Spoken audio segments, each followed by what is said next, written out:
At his son's graduation luncheon, Marcus Reed watches his wife rise to make a toast, then hears her announce she's leaving him. The room freezes. He simply places a white envelope beside her glass and walks out. No words, no scene, just quiet shock. But inside that envelope waits a plan she never saw coming. Marcus Reed liked his mornings quiet. The kind of quiet that came with the scent of pressed suits and gospel murmuring low from the kitchen radio. This morning was not that kind. Burnt toast set off the smoke detector once already, and upstairs his son Devin was stomping around, yelling for a missing cap. Marcus, 42, stood by the mirror, adjusting his tie.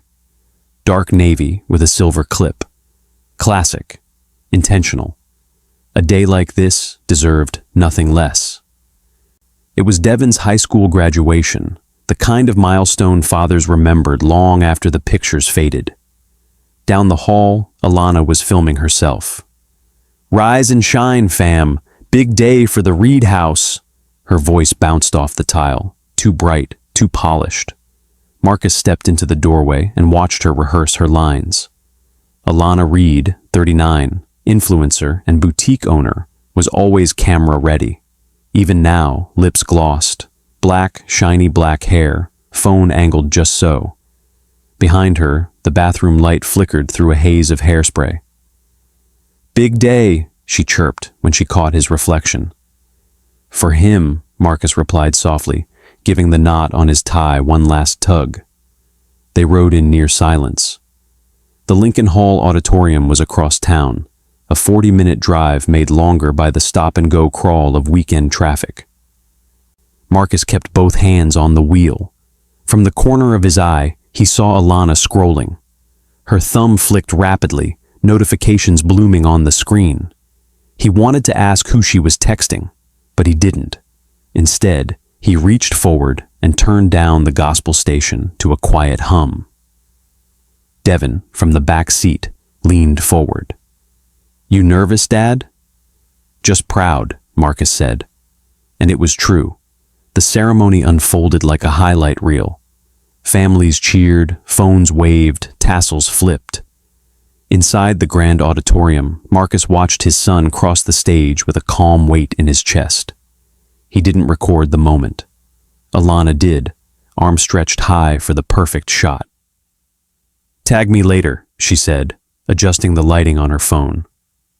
"No need," Marcus replied. Afterward, the crowd swarmed the lobby. Hugs, laughter, camera flashes. Marcus spotted her across the room, Alana leaning in close to Darren Lowe, her business partner. Marcus recognized that tilt of her head, the familiar hand on an elbow, whispering.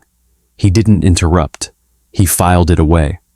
When she finally rejoined him, her perfume still hung in the air. "Just talking contracts," she said. He nodded, jaw tight. They drove to the restaurant, a sleek new brunch spot near the Beltline. Reserved space, curated menu, long tables already set. Servers bustled around them. Marcus shook hands with relatives, complimented the decor. But Alana paced. She kept glancing at the door. "Waiting on the brand team," she said, half to him, half to her phone. Camille arrived last. Marcus's older sister, 44, always composed in black slacks and legal calm. She gave Marcus a brief nod, then scanned the room like she already sensed the script. A sudden glitch froze Alana's live stream. 1 full second, right as Marcus glanced her way. Camille murmured, "Just breathe." Finally, Alana tapped her glass. She stood, radiant in ivory dress, and lifted her champagne flute. "Family," she began. "Today we celebrate our son's future, his next chapter, his promise. But today isn't only an ending." She paused, glancing toward Marcus. A familiar performance tone crept into her voice. "It's also my beginning." Utensils stilled, conversations hushed. Even the clink of silverware seemed to hold its breath. "Devin is 18 now, a man, which means Marcus and I are stepping into our own season too. one where we can honor our individual truths, pursue our own joy, and live authentically. Marcus felt the heat rise up his neck. "So yes," she said, smiling too wide, "we're separating, not out of anger, but out of love for ourselves." A soft gasp. Someone cleared their throat. Devin blinked hard. Marcus reached into his inside jacket pocket. Slowly, deliberately, he drew out a white envelope and set it beside Alana's glass. The paper edge tapped crystal with a whisper of sound, so quiet it snapped louder than a shout. She looked down, frowning. "Read this when the feed ends," Marcus said. Then he stood. His hand trembled, just once. "Dad?" Devin asked, half standing. Marcus placed a hand on his shoulder. Later. His footsteps echoed across the tile, slow and steady, like measured applause. He didn't look back. Outside, the summer humidity swallowed him. Cicadas buzzed in the trees. A car alarm wailed somewhere far off. He loosened his collar and dialed. Camille answered on the first ring. "It started," he said. "Then we move." He got in his car. The dashboard lit up, phone already vibrating with alerts. He silenced it all. As he pulled into the street, the envelope shimmered briefly in the reflection of the windshield. White against glass, carried forward like a secret, waiting its time. In the rearview mirror, the restaurant grew smaller, blurred by heat and distance. Marcus kept driving. Camille's apartment smelled like bitter coffee and focus. Her desk, normally pristine, was buried in spreadsheets and legal pads, each corner marked with sticky notes in neat rows. A laser printer hummed steadily beside her, spitting out pages that curled faintly as they landed. Marcus sat across from her, elbows on his knees, thumb rubbing the edge of his wedding band. He hadn't spoken in minutes. The silence wasn't discomfort, not with Camille. It was deliberation. "You feeling guilty?" she asked, eyes still on her monitor. He didn't answer right away. "You didn't make today happen, Marcus. She chose the audience. You chose the evidence." He nodded, the guilt still there, but quieted. The envelope, now in her possession, sat unopened on a side table. "The envelope?" "Only summaries, nothing official," Camille said, reaching for another stack of printouts. In the stillness of her apartment, Marcus drifted back. It had started months earlier, just a hunch at first. A few flagged transfers on their joint account to a company he didn't recognize, Luna plus Slate Holdings. Alana had said it was a vendor, something for her boutique. He didn't press. But one night, the number showed again. The boutique had already maxed its credit line. He opened a new spreadsheet and began cataloging each charge. Quietly, carefully. He archived the documents to an encrypted personal drive, guarded by two-factor authentication. Nothing touched his work laptop. Mouse clicks echoed under the low whir of the AC. He didn't sleep well after that. Then came the credit alert. It was 2:03 a.m.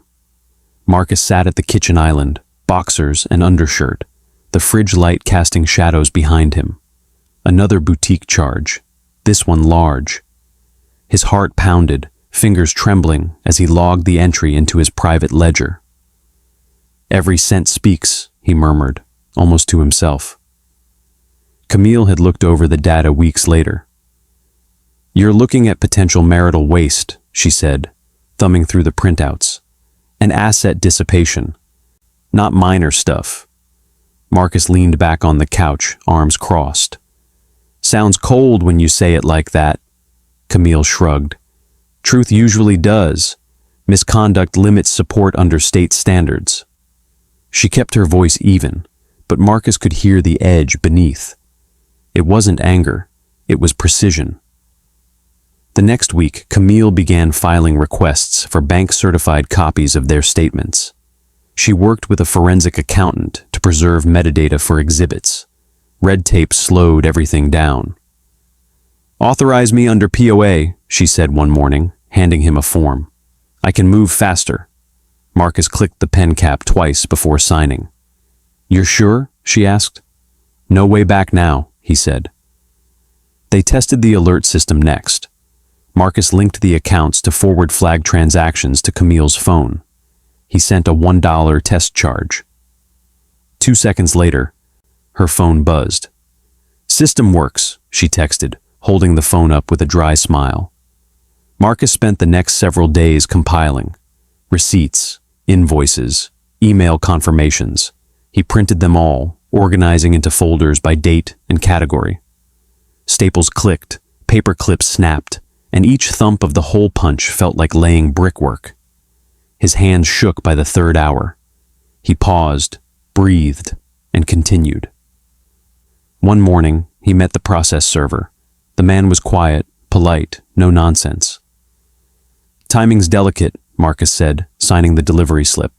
"After the luncheon." The pen scratched across the paper. "Keep it civil," Marcus added. A memory surfaced as he stepped back into his car. Alana, a few weeks earlier, had baked muffins. They were too sweet. She never baked. The kitchen smelled like cinnamon and performance. He'd smiled, sipped her over-steeped tea. "You trust me?" she asked. "Completely," he replied, sealing his expression with practiced ease. Now, back in Camille's apartment, that memory hung around like steam. Camille slid one last form toward him. "This grants me full authority to request account monitoring moving forward," she said. Marcus hesitated, then signed. The ink dried, a soft stamp pressed down onto the final page. The file closed. Camille placed the envelope on top. It sat there, still, white and final. A quiet verdict. Marcus leaned back, exhaled, and stared out her window. The sky outside had turned slate gray. Storms were coming, but not today. Today was the calm, and everything that followed would speak for itself. The front door clicked shut behind Marcus, the sound sharp against the silence. The house felt too bright, every lamp in the living room blazing, throwing hard light across the polished hardwood. The scent of wine hit him before he saw her. A bold Cabernet, half drunk, its stain already drying along the rim of her glass. Alana sat stiff on the edge of the couch, phone raised, her face lit in cold blue. "You humiliated me," she snapped, her voice rising before he even shrugged off his coat. Marcus slid the coat button closed again, leaving it on as though it might serve as armor. He inhaled once, slow, chest rising and falling with measured restraint. His pulse wanted speed, but he denied it. He said nothing, not yet. Alana rose sharply, waving the white envelope like a flag, her manicured nails crumpling the corner. "This isn't even service," she spit. "This is performance, a stage play you scripted." His jaw tightened. He placed his hand firmly on the back of the dining chair nearest him, grounding himself. "Just the truth," he said evenly, though inside his heartbeat hammered, her face contorted. In one swift movement, she hurled her wine glass toward the floor. It exploded just short of his shoes, shards scattering, liquid spreading out in a dark red pool that smelled of oak and bitterness. The sound cracked through the room like a gunshot. Marcus bent slowly, not rushing, not matching her rage. He crouched, found a kitchen cloth, and swept the glass into a pile. Each shard crackled under his fingers, each scrape against the floor, punctuating his silence. He did not rise to her. He refused to. The phone clicked again, the camera shutter. She had raised it, catching the spill, the glass, his bent figure. Her thumbs moved fast. He caught a glimpse of the draft. Years of silence break tonight. He stood, wiped the counter, and kept moving. When he turned back, she still stared at the caption box, her lips trembling. Finally, she deleted it. "Content for your followers?" His voice was low, controlled. "Proof of my pain," she whispered, but her tone cracked at the edges. Her eyes hardened again. "You always needed control, Marcus. Every penny, every plan, every move, even now." He opened the folder he had carried inside, spreading it across the dining table. "You spent our mortgage on ads, Alana, sponsored posts, equipment rentals, flights to networking events, all of it from our joint funds." Her face drained of color. "That's not—" He cut her off by sliding the bank-certified copies in front of her. "You had options. You made choices." Her phone lit up on the coffee table. Darren. The name glowed bright across the screen. She froze, did not touch it, could not. Marcus stacked the statements neatly, his movements steady, calm. Pages thumped onto the wood one after the other. "This is financial dissipation," he said. His words were not raised, but their weight filled the room. The doorbell rang. Alana flinched. Her hand dropped the envelope onto the couch cushion, limp. Marcus moved first. He opened the door to a process server, a man in a neutral windbreaker carrying a slim folio. "Official delivery," the man said. His tone was detached, practiced. Marcus took the pen, signed across the line. The tip scratched against paper, the glide clean. Outside, a dog barked in the night. He returned the folio. "Thank you," Marcus said simply. He closed the door with deliberate quiet. Across the hedge, he saw movement. A neighbor, barely visible in the shadows, porch light dark, watching. He walked to the window and with steady hands drew the curtains shut. The latch clicked, fabric whispered into place, and the night outside was sealed away. Upstairs, a zipper rasped. Suitcase wheels bumped against the stairs, heavy, final. She was leaving. He heard the pause at the landing, a silent question in the air. Would he stop her? His palms pressed flat to the table. The tremor in them stilled as he forced breath through his nose. He did not rise. The suitcase thudded down the last step. The front door opened, hinges groaning. Then a slam. Moments later, an engine roared to life in the driveway, faded into distance. Marcus sat alone in the bright, wine-stained silence. The house felt cavernous, echoing with the absence of voices. He looked at the broken glass gathered neatly in the corner of the room, sharp edges catching the light like small, dangerous stars. He rose, walked into the kitchen, and reached for a tumbler. For a moment, his hand hovered near the whiskey. Then he turned instead to the sink. He filled the glass with water, dropped in 2 cubes of ice, and listened to their crack as they fractured. He drank, slowly, steadily. He set the glass down on the counter. "Silence wins," he murmured, words meant for no one but himself. Through the closed blinds, the glow of city lights pressed faint patterns across the glass. On the table, half full, it reflected them dimly. And on the floor, every shard of broken crystal had been swept into a neat, gleaming pile. Chaos gathered into order, waiting to be carried away. Reflection of city lights glints across half-empty glass, shards swept into order. The news broke before sunrise. Marcus sat at the edge of his bed, phone buzzing against the nightstand. A dozen missed calls, headlines stacked across the screen like falling dominoes. A freeze frame of Alana at the luncheon, hand mid-toast, smile in full command.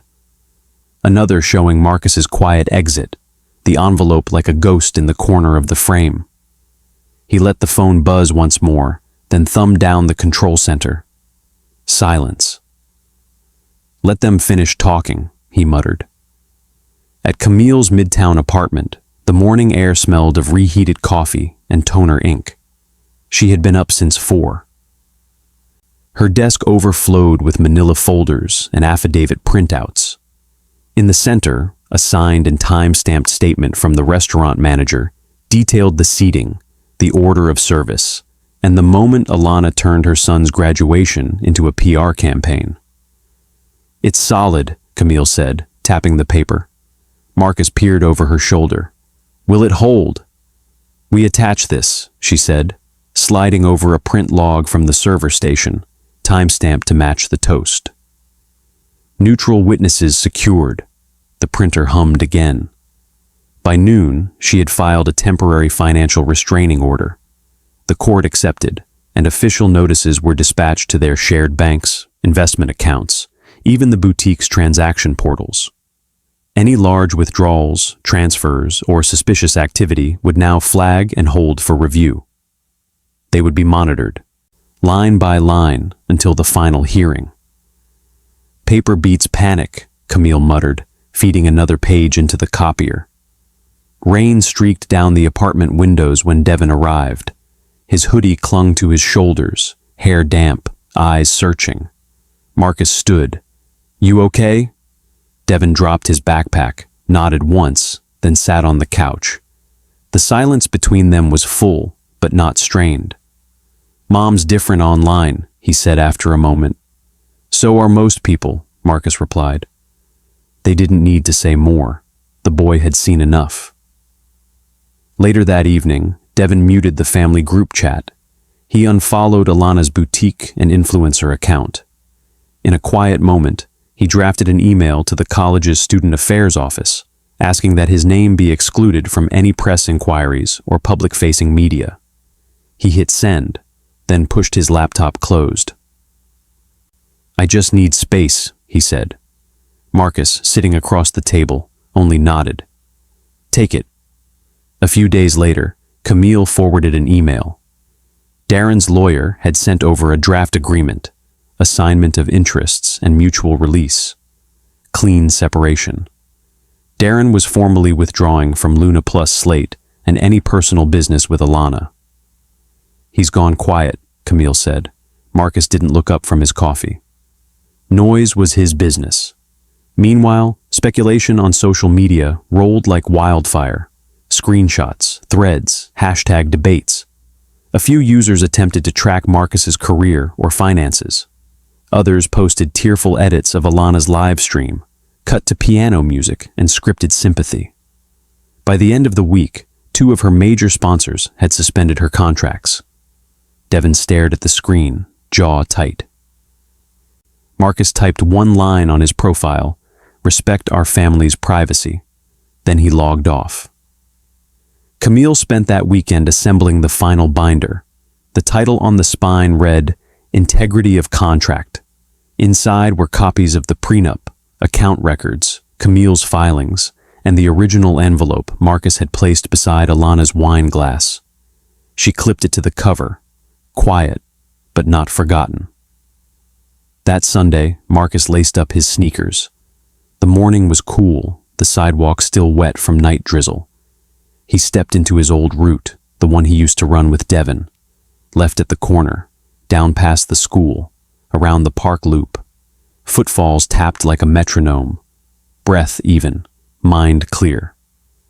30 days later, a new ping sounded on his email. Marcus opened the message.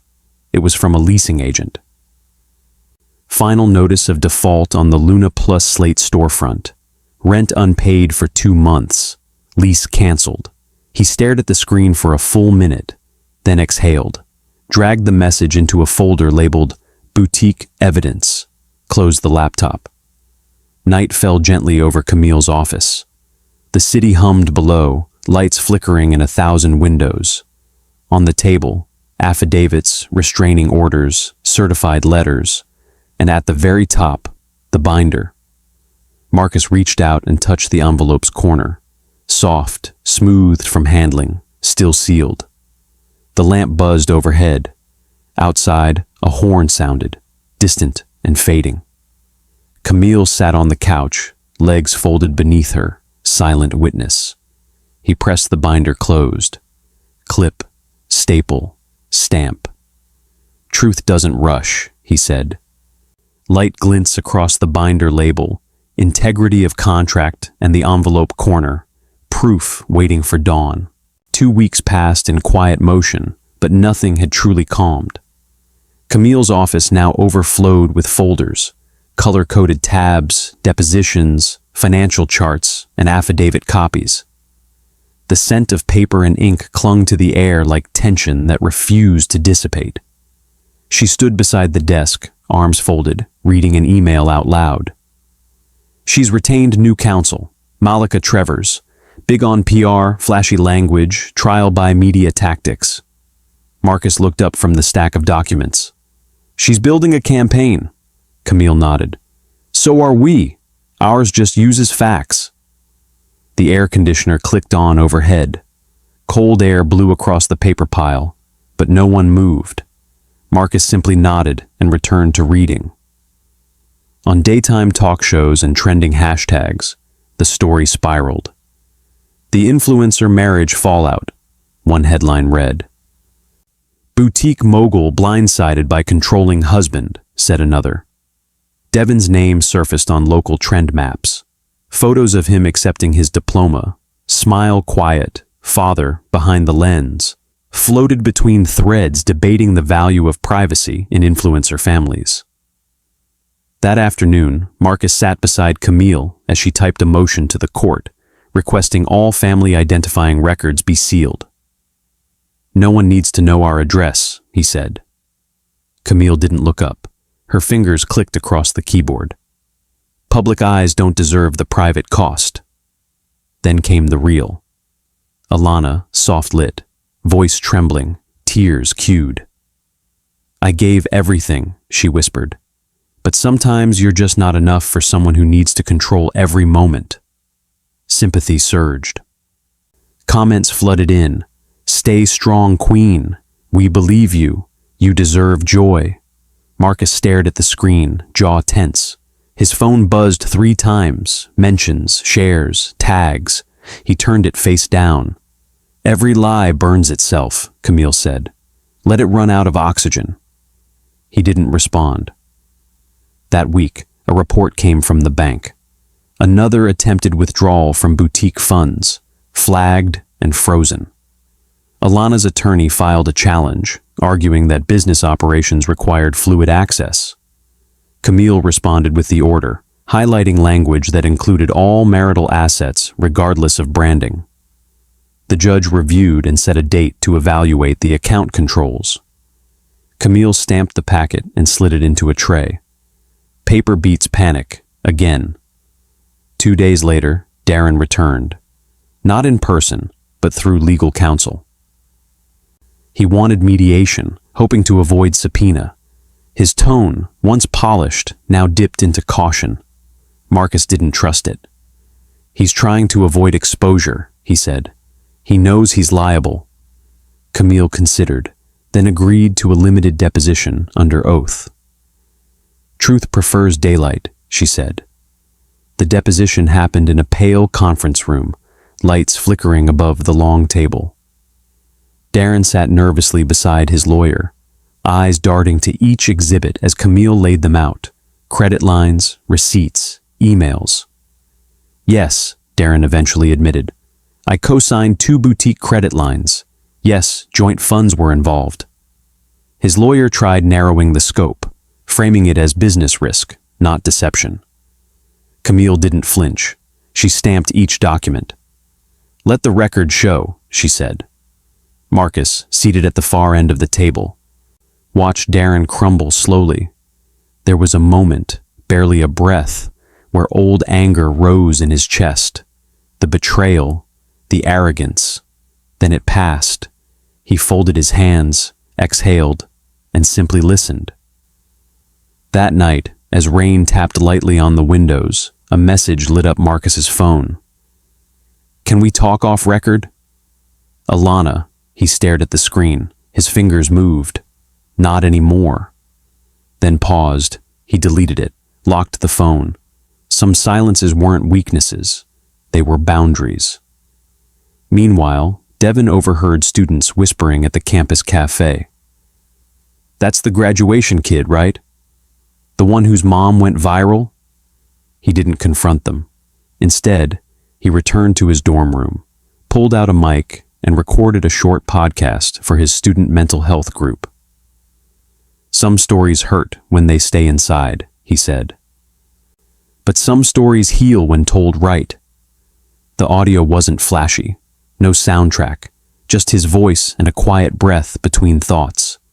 Vulnerable, calm. By morning, classmates had shared it quietly. No trends, no likes chasing influence, just word of mouth. Back in Camille's office, the printer hummed. She held up a court notice. November 14th, that's our date. Marcus nodded slowly. She clipped it to the folder. We'll do final review next week. Mark your calendar. Truth has a time. Outside, traffic pulsed. A siren wailed 2 streets over, fading fast. In the low light, Camille stacked the latest subpoenas, each one thick, marked with seals and signatures. The stack sat under lamplight, edges sharp, alignment precise. Not vengeance, just resolve. The courthouse steps gleamed under the gray light of post-rain.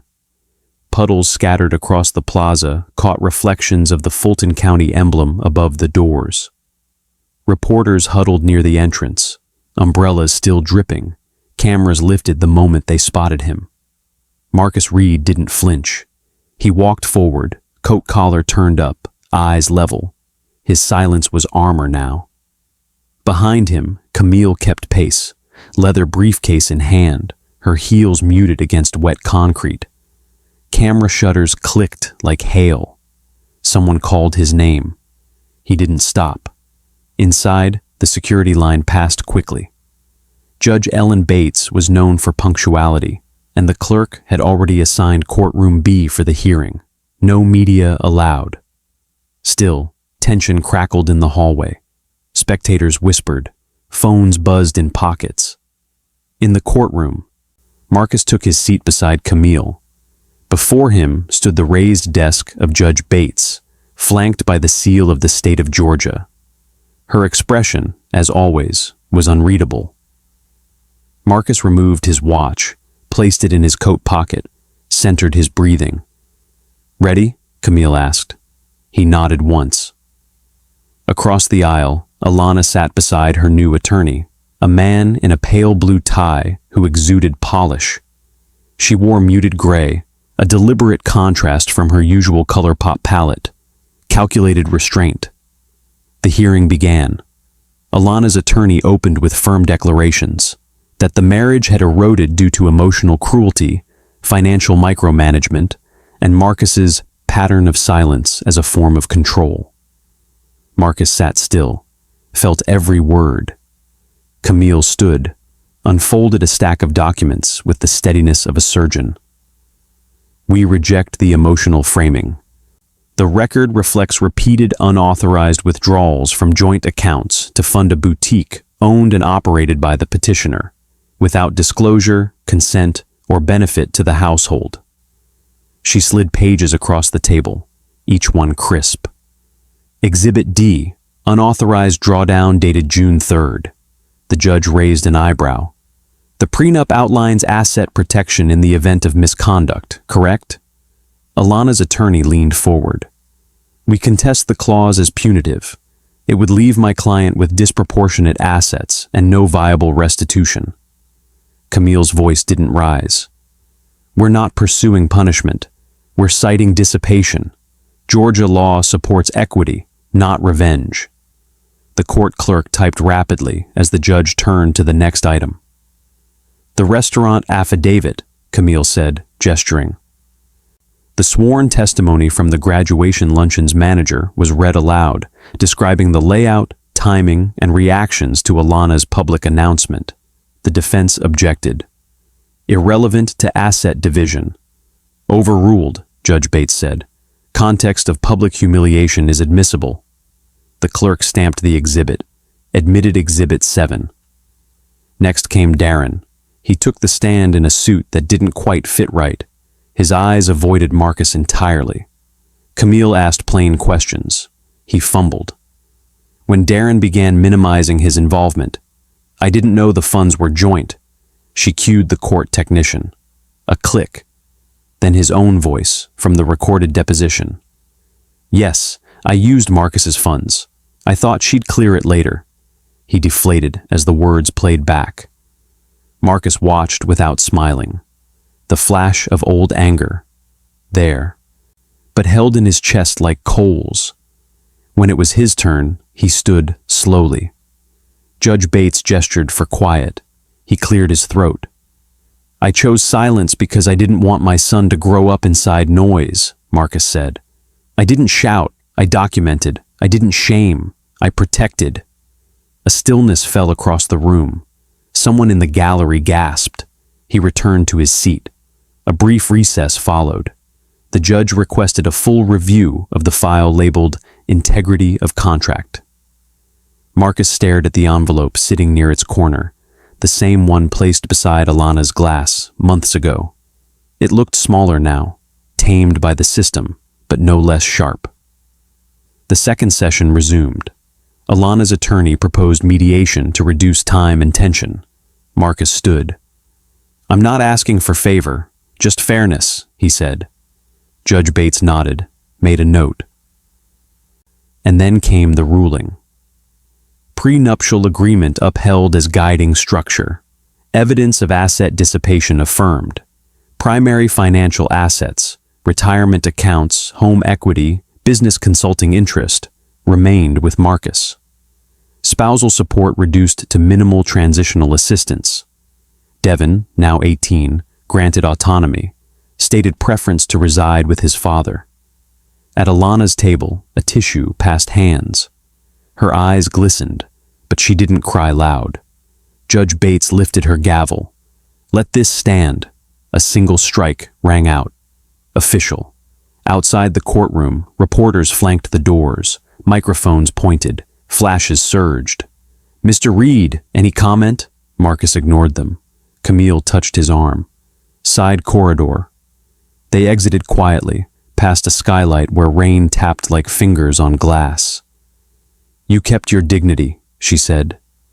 "Barely," he murmured, a ghost of a smile touching his mouth. Outside in the parking lot, dusk had deepened. Street lamps blinked on. Devin leaned against Marcus's car, earbuds dangling. He straightened as they approached. Neither father nor son spoke. Marcus unlocked the passenger door. Devin climbed in without a word. They drove off, the windshield wipers setting a rhythm. Clip, staple, stamp. A quiet beat of closure. In the mirror of wet pavement, streetlights stretched long, lines of white like the ghost of an envelope, always trailing behind. The courthouse was quieter the next week, the media's buzz already moving on to fresher scandals. Camille forwarded Marcus the final court orders, stamped, signed, archived. He clicked through them slowly, then shut the file. The echo of public spectacle was fading, but the personal debris remained. Online, Alana's world spun differently. Her followers had splintered. Some offered sympathy, urging self-love and reinvention. Others, more skeptical, flooded her comments with questions and derision. Marcus saw some of it, screenshots forwarded by well-meaning friends.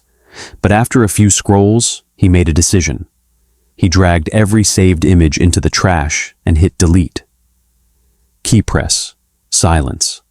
A weight lifted. Across town, Darren's attorney finalized the mutual release. The money returned was modest, barely a fifth of what had been drawn, but it came cleanly without admission of fault. A thin green line marked the deposit on Marcus's banking app. Camille texted, "Not full justice, but a visible one." He replied, "Partial truth beats total illusion." That Friday, Camille hosted dinner, just the three of them, Marcus, Devin, and her. She cooked, music low in the background, wine poured but only lightly touched. No one mentioned Alana until Marcus raised his glass. "To lessons that cost, but teach," he said. The glasses clinked softly. No one needed to say more. Later that night, Devin uploaded a new episode of his campus podcast. He titled it, Finances and Family Boundaries. Marcus listened privately from his study, earbuds warm, his son's voice steady. Sometimes the hardest part of surviving a family crisis is not picking sides, but picking your values. When dignity feels heavy, carry it anyway. Marcus didn't cry, but he sat still for a long time after the episode ended. Alana, meanwhile, met with a former sponsor behind closed doors. The outcome wasn't publicized, but word spread. Partnerships were ending. She posted a message that night, stripped of hashtags and filters, grateful for every season, even the ones that end. It was her first honest act in months. On Sunday, Marcus stood in front of a whiteboard at the Eastview Community Center. The flyer had read, "Protecting Your Future, Financial Awareness for Couples." Attendance was modest, 7 people in plastic chairs, but the questions were genuine. He spoke plainly, without names. "Transparency is love's insurance," he said. Camille sat in the back, arms crossed, one approving nod at a time. Doubt still visited him. Who was he to lead anyone through this? But Camille's words from earlier stayed with him. Turn caution into curriculum. The next morning, he laced up his running shoes. The path wound the same as always, down the hill, past the post office, left by the school. A few minutes in, he heard footsteps behind him. Devon. No words, just a shared rhythm. They ran side by side, breathing in sync, shoes tapping the pavement like music. In his inbox that afternoon was a message from the clerk at Fulton County. Notice of case closure. No fanfare, just a PDF. He opened it, read the date, then printed a hard copy. Clip, staple, stamp. One last time. That evening, his phone buzzed. An unknown number. He answered. Static. Then a voice. Quiet. "Thank you for not ruining me." It was Alana. He waited. "You did that part yourself," he said. No reply. Just the soft hum of a call ended. He stood in his study a while later, eyes drifting to the old envelope, framed now, behind glass. The symbol of a life folded and sealed. Of silence and preparation. Of not lashing out, but standing firm. He smiled faintly, reached up, turned off the light. Click. Darkness gentle, not cold. In the quiet, the moonlight slipped through the blinds and caught the frame. The glass shimmered softly, not with drama, but peace. Reflection calm, edges soft. December in Atlanta settled in slow and gray.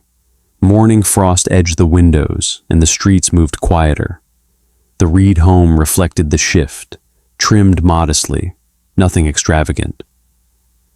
Gone were Alana's towering centerpieces and glitter-heavy staircases.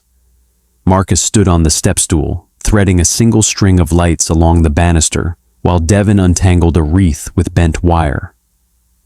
"Less glitter, more peace," Marcus said, half smiling. Devon looped the last light into place. The laughter came light, unforced. The podcast's numbers kept climbing. What started as a small campus project had gone semi-viral, thanks in part to a few clips shared by alumni networks. Marcus got emails from financial literacy groups, nonprofits, even a daytime network talk show. At first, he declined them all. He didn't want to be the man who got burned and branded by scandal.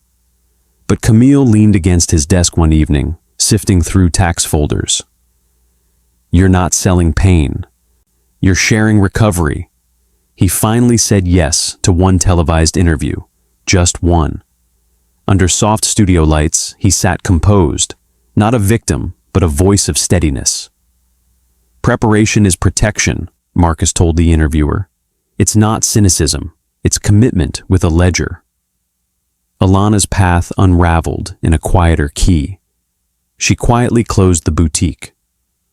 One rainy afternoon, she sorted inventory into boxes, sealing the last shipment with cheap tape that kept splitting.